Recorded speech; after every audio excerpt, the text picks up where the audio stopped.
जय हिंद। बात उनकी जिनने इस वतन के लिए अपनी जान दिया, जिनने अपने खून से दीवारों पे लिखा था 129 दिन की भूखे रहने की बात। आज उनकी बात करेंगे। वो ये थे कि रबरे राह मोहब्बत रहना जाना राह में, लज्जते सराना वर्दी दूर ये मंजिल में है। आज मक्तल में ये कातिल कह रहा है बार बार, अब भला शौक़ शहादत भी किसी के दिल में है। करता नहीं मैं क्यों दूसरा कुछ बातचीत, अरे देखता हूँ मैं जिसे वो चुप तेरी महफिल में है। ए शहीदे मुल्क मिल्लत में तेरे ऊपर निसार, अब तेरी हिम्मत का सरसा गैर की महफिल में है। सरफरोशी की तमन्ना अब हमारे दिल में है, देखना है जोर कितना बाजुए कातिल में है। ये चंद लाइन्स, ये जज्बा था उन महान वीर क्रांतिकारियों का। आज बात करेंगे शहीद आजम भगत सिंह जी के बारे में। भगत सिंह जी की जन्म 28 सितंबर 1907 को पंजाब की लायलपुर जिले में हुआ था, बंगा गांव में, जो कि बंगा गांव अभी पाकिस्तान में है। भगत सिंह जी करीब 12 साल के थे जब जलियांवाला बाग कांड हुआ था। जब उन्हें इस कांड की जानकारी मिली, वो लगभग 12 मील पैदल चल के जलियांवाला बाग पहुंच गए। वहां पहुंचने के बाद भगत सिंह जी ने जो देखा वो बहुत ही दर्दनाक था। भगत सिंह जी ने वहाँ का खून से सनी हुई मिट्टी उठाई उन्होंने और एक शीशे में भर के घर ले आई। जब घर आए वो, उनके बहन ने पूछा कहाँ से आए हो। कुछ बोल नहीं थे भगत सिंह जी, पूरा शांत बैठा हुआ था। और थोड़ी देर बाद भगत सिंह जी ने खुद बोले कि ये देखो, ये हमारे देशवासियों के खून से सनी हुई मिट्टी है। भगत सिंह जी के मन में क्रांति की लपटें उठने लगी थी और इसी बीच देश में असहयोग आंदोलन शुरू हुआ। भगत सिंह जी को लगा ये आंदोलन जंग आज़ादी में बहुत ही अहम हथियार साबित होंगे। लेकिन फरवरी 1922 में चौरी चौरा कांड के बाद गांधी जी ने वो आंदोलन वापस ले ली थी। यदि गांधी जी ने वो आंदोलन वापस नहीं ली होती तब हम लोग को आज़ादी बहुत ही जल्दी मिल गई होती। भगत सिंह जी लगभग 17 साल की थी तब माँ ने उनकी शादी की तैयारी कर दी थी। आप उनकी विचारधारा देखिएगा। अभी भगत सिंह जी ने कहा दुल्हन मेरे लिए दुल्हन नहीं होगी, आज़ादी ही मेरे लिए दुल्हन होगी। रातों रात वो चिट्ठी लिख के घर से उठ के चले गए भगत सिंह जी। भगत सिंह जी जाके पंडित चंद्रशेखर आज़ाद जी की टीम को ज्वाइन कर लिया था, जो कि उस टाइम की एक खुद की आर्मी बनाई थी, एक गरम दल की, HSRA करके, हिंदुस्तान सोशलिस्ट रिपब्लिकन एसोसिएशन करके। उसके बाद ही काकोरी कांड हुआ था। काकोरी कांड के बारे में अभी इतना नहीं बताऊंगा, वो बहुत ही लंबा है।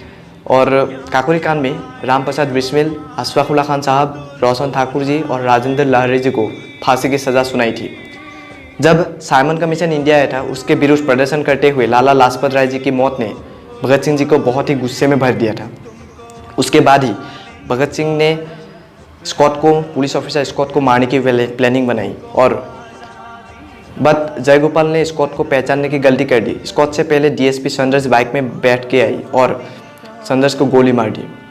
संदर्श की हत्या के बाद अंग्रेजी हुकूमत जैसे पागल हो गई, लेकिन वो चौकन्ने पुलिस को भी भगत सिंह जी ने चकमा दे दिया। इतना औकात नहीं था कि अंग्रेजी हुकूमत भगत सिंह जी को पकड़ पाए। उस टाइम भगत सिंह जी ने अपनी होलिया बदल लिया, अपना दाढ़ी कटवा ली और बिल्कुल अंग्रेज साहब की तरह लाहौर से निकल भागे। फरार होने में भगत सिंह जी का साथ दिया क्रांतिकारी पत्नी दुर्गा देवी ने। मजदूरों के खिलाफ कानून ना बन पाए, इसके लिए एक बड़ी योजना बनाई गई। 8 अप्रैल 1929 सेंट्रल असेंबली में बम फेंका गया, बट उनका मकसद पलायन नहीं था बल्कि कुर्बानी था। भगत सिंह जी पकड़े जा चुके थे और लाहौर जेल भेजे जा चुके थे। धीरे धीरे उनके क्रांतिकारी साथी भी या तो पकड़े गए या तो अंग्रेजी पुलिस के हाथों मारे गए। लेकिन भगत सिंह जी का जज्बा देखिएगा। भगत सिंह जी का जज्बा उस कैद में भी जिंदा था। भगत सिंह जी ने जेल के अंदर के हालात के खिलाफ एक आंदोलन छेड़ा। आखिरकार भगत सिंह जी के आगे अंग्रेजी हुकूमत को झुकना पड़ा। क्रांतिकारी कैदी को अच्छी सुविधा मुहैया करवाई। भगत सिंह जी लिखना और पढ़ना चाहती थी और इजाज़त भी दी। दुनिया भर की क्रांति किताबों के जरिए भगत सिंह जी के अंदर समाधी जा रही थी और कभी चिट्ठी के जरिए, कभी डायरी के जरिए और कभी दस्तावेजों के जरिए भगत सिंह जी के विचारों की लौ लोगों तक पहुंचती जा रही थी। भगत सिंह जी के ज़िंदगी के चिराग बुझाने की तैयारी चल रही थी और भगत सिंह जी के ऊपर संदर्श की हत्या, पुलिस ऑफिसर संदर्श की हत्या का केस भी चल रहा था। और उसी के तहत भगत सिंह जी, राजगुरु और सुखदेव जी को फांसी की सज़ा मुकद्दर कर दी गई। और इतनी कम उम्र में, इतनी 23 वर्ष की इतनी कम उम्र में भगत सिंह, इन महान वीर सपुत्र ने हंसते हंसते फांसी की फंदे को चूम लिया। भगत सिंह जी ने अपने मौत से चंद मिनट पहले अपने भाई को एक चिट्ठी में लिखा था कि दुनिया से क्यों खफा रहे, आसमां से क्यों गिला करे, सारा जमाना दुश्मन ही से ही, आओ मुकाबला करे।